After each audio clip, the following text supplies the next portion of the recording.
যে কোনো আমল কবুল হওয়ার জন্য দুটি শর্ত, এই দুটি শর্ত যেখানে পাওয়া যাবে সেটা দেখতে ভালো হোক বা খারাপ হোক, এই দুটি শর্ত যেখানে পাওয়া যাবে সেটা আল্লাহ তাআলার দরবারে কবুল হবে। এই দুটি শর্ত যেখানে পাওয়া যাবে না সেটা দেখনাই যতই ভালো হোক না কেন সেটা শয়তানি কাজ, সেটা শয়তানি কাজ। এই দুইটা শর্ত কি? এই দুইটা শর্ত হলো, এক নম্বর রিজা বিল কযা, আল্লাহ তাআলার সন্তুষ্টি। যে কোনো আমল হতে হবে শুধুমাত্র একমাত্র আল্লাহ তাআলার সন্তুষ্টির উদ্দেশ্য, অন্য কোনো উদ্দেশ্য থাকলে হবে না। মা বাবাকে সন্তুষ্ট করা, পীর বাবাকে সন্তুষ্ট করা, গ্রামবাসীকে সন্তুষ্ট করা, নেতাকে সন্তুষ্ট করা, এটা না। একমাত্র উদ্দেশ্য হতে হবে আল্লাহর সন্তুষ্টি। আল্লাহর সন্তুষ্টির উদ্দেশ্যে করতে হবে। তাতে আমার মা বাবা সন্তুষ্ট হোক, নেতা অসন্তুষ্ট হোক, এলাকাবাসী অসন্তুষ্ট হোক, তাতে কোনো ভ্রুক্ষেপ করা যাবে না। এটা হলো এক নম্বর শর্ত।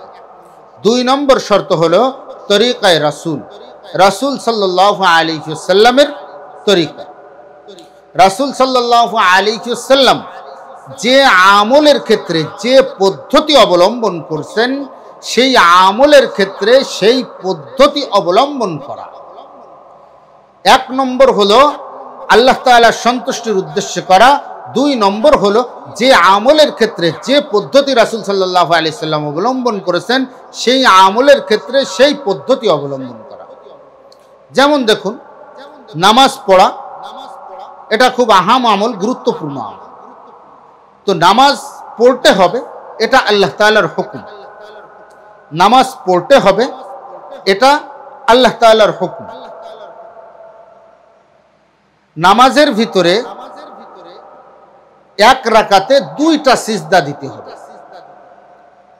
এটা রাসূল সাল্লাল্লাহু আলাইহি ওয়াসাল্লামের তরিকা। ভালো খেয়াল করে বুঝবেন, নামাজ পড়তে হবে আল্লাহর হুকুম, দুইটা সিজদা দিতে হবে রাসূল সাল্লাল্লাহু আলাইহি ওয়াসাল্লামের তরিকা।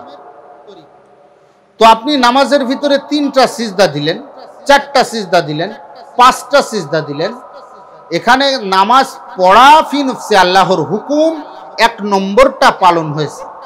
কিন্তু দুই নম্বর যে শর্ত রাসূল সাল্লাল্লাহু আলাইহি ওয়াসাল্লামের তরিকাই হতে হবে, এটা যেহেতু পাওয়া যায়নি সেহেতু ওই আমল গ্রহণযোগ্য না।